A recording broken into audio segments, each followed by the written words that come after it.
नमस्कार दोस्तों। अगर आप एनवीएस की तैयारी कर रहे हो तो आज की क्लास आपके लिए बहुत ही इंपॉर्टेंट होने वाली है regarding current affairs. Current affairs की क्लासेस रोज़ आती है।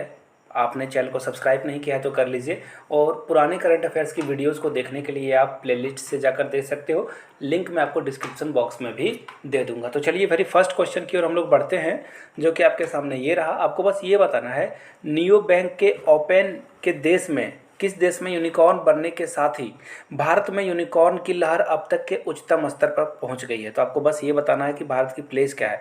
सबसे पहले आप पूछोगे ये यूनिकॉर्न क्या होता है, तो देखिए यूनिकॉर्न कंपनीज वो होती है जिसके पास 100 करोड़ से ज़्यादा की कैपिटल हो, पूंजी हो। तो 100 करोड़ अगर आपके पास है, आप कोई कंपनी बनाए हो, तो ये यूनिकॉर्न में शामिल हो जाएगी। सबसे ज़्यादा यूनिकॉर्न चाइना के पास है। इंडिया अभी चौथे नंबर पे है, और जल्द ही इंडिया जो है ओवरकम कर लेगा सारे जो ऊपर में कंट्रीज़ बैठी है। यूएसए है, जापान है, और यूएसए के बाद चाइना है। तो इनको ये टेक ओवर कर लेगा इंडिया। तो फिलहाल जो राइट आंसर आपका होगा वो आप यहाँ से देख सकते हो, एक आर्टिकल के इमेज में। यहाँ से देखिए 100 यूनिकॉर्न हम लोगों ने अचीव कर लिया है। देखिए एक और क्वेश्चन आपसे पूछा जा सकता है। देखिए हाल में ही ना फिजिक्स वाला नाम आपने ज़रूर सुना होगा। अगर आपने 9th-10th की तैयारी यहाँ से की है तो आपको पता ही होगा। फिजिक्स वाला हाल में ही यूनिकॉर्न कंपनी में शामिल हुई। तो ये क्वेश्चन शायद एग्जाम में आ जाए, तो मैंने इसे आपको बता दिया। आगे बढ़ते हैं नेक्स्ट क्वेश्चन की तरफ। आपको बस ये बताना है, देखिए इंडिया में ट्रेन को लेकर बहुत सारी जो है मिसलीडिंग चीज़ें चलती है, और एक बोला जाता है ना कि ट्रेन है तो गंदगी साथ में फ्री में आती है। बट अब इंडिया ने इस धारणा को बदलने की कोशिश करी है, और इंडिया की जो पहली regional rapid transit system train set है, उसमें आपको बिल्कुल ट्रेन की तरह, एरोप्लेन की तरह आपको उसमें रैक मिलेंगे। मोबाइल चार्जिंग की सुविधा आपको सीट पे मिलेगी, एंड आप जो है मैप वगैरह से 3D मैप से देख सकते हो, और बिल्कुल यूनिक वे में जो है कम से कम जो है डिस्टेंस को कवर करके आपको आपके डेस्टिनेशन तक आपको पहुंचाने की कोशिश की जाएगी। तो बस आपको ये बताना, ये सेटअप जो है सबसे पहले किस राज्य में शुरू होगा।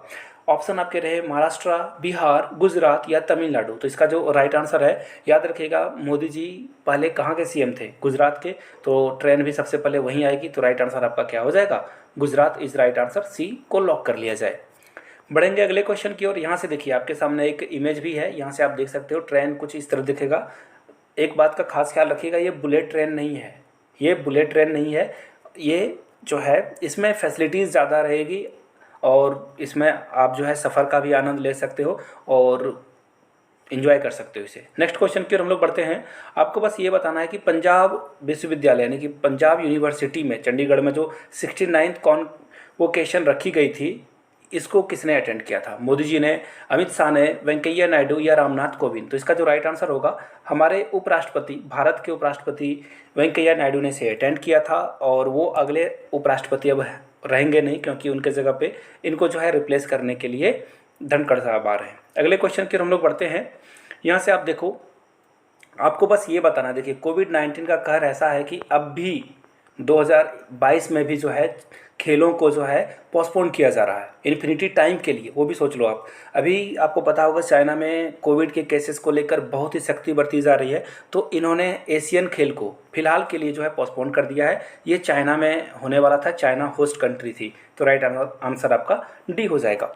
बढ़ेंगे वेरी नेक्स्ट क्वेश्चन की ओर, जो कि आपके सामने ये रहा। आपको बस ये बताना है कि वो कौन सी कंट्री है जिसने न्यूक्लियर यानी कि परमाणु का प्रयोग करना शुरू कर दिया है, ताकि जो रूसी एनर्जी है, रशियन एनर्जी है, जहाँ से पेट्रोलियम हो, पेट्रोलियम्स के और भी जो आइटम्स बनते हैं ना, उस पर निर्भरता कम करने के क्षेत्र में एक व्यापक कदम उठाया। तो उसका राइट आंसर आपका होगा जापान। देखिए जापान का रसिया के साथ बनता नहीं है, क्योंकि बहुत सारे द्वीप समूह, जो छोटे छोटे द्वीप समूह हैं जापान का, उस पर रसिया अपना अधिकार जमाने की कोशिश करता है। तो फिलहाल राइट आंसर आपका बी होगा। चाइना के साथ जो है भी जापान का कॉन्फ्लिक्ट है, तो इन चीज़ों को ध्यान में रखिएगा आप। आगे बढ़ेंगे अगले क्वेश्चन की ओर। उससे पहले एक छोटी सी सूचना, अगर आप नवोदय विद्यालय की तैयारी कर रहे हो या कर रहे हो आप AES की तैयारी, तो इसके प्रीवियस ईयर क्वेश्चन पेपर के लिए यहाँ से मेरी ईमेल आईडी देख लो और इंस्टा आईडी देख लो, मैसेज कर सकते हो आप। आपको 100 रुपीज़ में 200 क्वेश्चन पेपर प्रोवाइड कर दिया जाएगा, तो आप पेपर ले सकते हो। वन मोर थिंग, अगर आप NBS के पेपर 1 की तैयारी कर रहे हो तो 499 में ये नोट्स आपको, मेरे हैंड रिटन नोट्स मिल सक जाएंगे, और इसे तैयारी में जो है आप बिल्कुल इसे पढ़कर एग्ज़ाम में बेहतरीन स्कोर कर सकते हो। तो चलिए अगले क्वेश्चन की ओर हम लोग बढ़ते हैं। नेक्स्ट क्वेश्चन आपके सामने ये रहा, बस आपको ये बताना है कि कौन से स्टेट ने हाल में ही खेलो इंडिया का जो मस्कट है और लोगो है लॉन्च किया है। तो देखिए, उत्तराखंड बिल्कुल नहीं, ये आंसर नहीं है। राजस्थान, ये भी आंसर नहीं है। केरला, ये भी राइट आंसर नहीं है। तीनों आंसर इनकरेक्ट है, यानी कि आपका ऑप्शन डी हरियाणा सही हो जाएगा। देखिए, एक और क्वेश्चन मैं आपको बता दूं, हरियाणा के जो चीफ मिनिस्टर हैं वो है मनोहर लाल खट्टर। इससे पहले भी वो चीफ मिनिस्टर रह चुके हैं, ये उनकी दूसरी टेन्यूर है। और इनके साथ मोहन लाल खट्टर के साथ जो है इंडिया के union minister of sports and youth affair, जिनका नाम है अनुराग ठाकुर, ये पहुंचे थे और इन्होंने इसकी शुरुआत की थी, शुभारंभ किया था। याद रखिएगा, यूथ एंड स्पोर्ट्स मिनिस्टर का नाम क्या है? अनुराग सिंह। एग्जाम में ये आ सकता है। बढ़ेंगे भाई नेक्स्ट क्वेश्चन की ओर। और एक और बात, ये जो खेलो इंडिया का जो प्रोग्राम हुआ था, ये पंचकुला, हरियाणा में एक जगह है पंचकुला, वहाँ पे ये हुआ था। अगले क्वेश्चन की ओर हम लोग बढ़ते हैं। नेक्स्ट क्वेश्चन आपके सामने ये रहा, किस देश के प्रधानमंत्री ने विदेशी वस्तुओं पर निर्भरता कम करने के लिए और जो डोमेस्टिक मैन्युफैक्चरिंग है उस पर जोर दिया है, फोकस करने की बात कही है? तो ये वही इंसान है, पलटू राम। जी हाँ, ये भारत के प्रधानमंत्री नरेंद्र मोदी ने कहा है, जिन्होंने हाल में ही इंडियन प्रोडक्ट का अगर दही आप खाते हो उसमें भी 5% का टैक्स लगा दिया है। और यही वो मोदी जी थे जो सत्ता में आने के बाद उन्होंने कहा था कि दाल, चावल, चीनी, दही, इस पे टैक्स नहीं लगाया जाएगा। वीडियो वायरल है, आप देख सकते हो यूट्यूब पे जाकर। अगले क्वेश्चन की ओर हम लोग बढ़ते हैं। आपके सामने ये रहा, in which country dust storm leaves 500 people needing treatment. देखिए, इतनी जोर की आंधी आई थी जहाँ पे 5000 लोगों को अब भी इलाज की ज़रूरत है। तो देखिए, वो अमेरिका है जिसने इस कंट्री को बिल्कुल बर्बाद कर दिया, यहाँ पे अटैक किया और सद्दाम हुसैन को जो है फांसी पे लटकाया था, वहाँ के तानाशाह को, डिक्टेटर को। तो ये राइट आंसर आपका इराक होगा। वहाँ पे बहुत सारे लोग मरे भी हैं और फिलहाल डॉक्टर की वहाँ बहुत कमी है। तो ऐसी तूफान आंधी जो है आपको देखने को मिली थी इराक में। अगले क्वेश्चन की ओर हम लोग बढ़ते हैं। आपको बस ये बताना है, जम्मू एंड कश्मीर के जो परिसीमन आयोग की रिपोर्ट को किस कंट्री ने जो है नल एंड वॉइड कर दिया, यानी कि उस रिपोर्ट को खारिज कर दिया है और बोला कि इसे कूड़े के डब्बे में फेंक देना चाहिए। तो आपको पता ही होगा कि हमारा सबसे प्यारा दोस्त कौन है? पाकिस्तान। और उसने ऐसी ही बातें करी है। उनका कहना है कि जम्मू और कश्मीर के जो परिसीमन, देखिए परिसीमन आयोग को मैं थोड़ा सा और समझा दूँ आपको। परिसीमन आयोग में क्या होगा ना, फिर से विधानसभा की सीटें जो है रिलोकेट की जाएगी और भी विधानसभा की सीटें इंक्रीज़ भी हो जाएगी इससे। और इससे बस ये समझ लो आप कि पहले जो कश्मीर में ज़्यादा नंबर लाना होता था वही जो है चीफ मिनिस्टर बनता था, लेकिन परिसीमन के बाद कश्मीर के सीटों की संख्या कम हो जाएगी, एक्चुअली कम कर दी जाएगी और जम्मू में सीटों की संख्या बढ़ जाएगी। अगर कम नहीं भी की गई तो इक्वल की जाएगी। और जम्मू में जो है, आप देखो एक्चुअली क्या है ना, बोथ जो है, दोनों जो रीजन है, दोनों में आपको अच्छा प्रदर्शन करना होगा, तभी आपकी पार्टी जो है सरकार में आएगी। तो ये पहले कश्मीर में था डोमिनेशन, ये डोमिनेट करता था ये रीजन, अब जो है जम्मू को इक्वली ला दिया गया है। तो राइट आंसर आपका क्या हो जाएगा? फिलहाल तो पाकिस्तान होगा। अगले क्वेश्चन की ओर हम लोग बढ़ते हैं।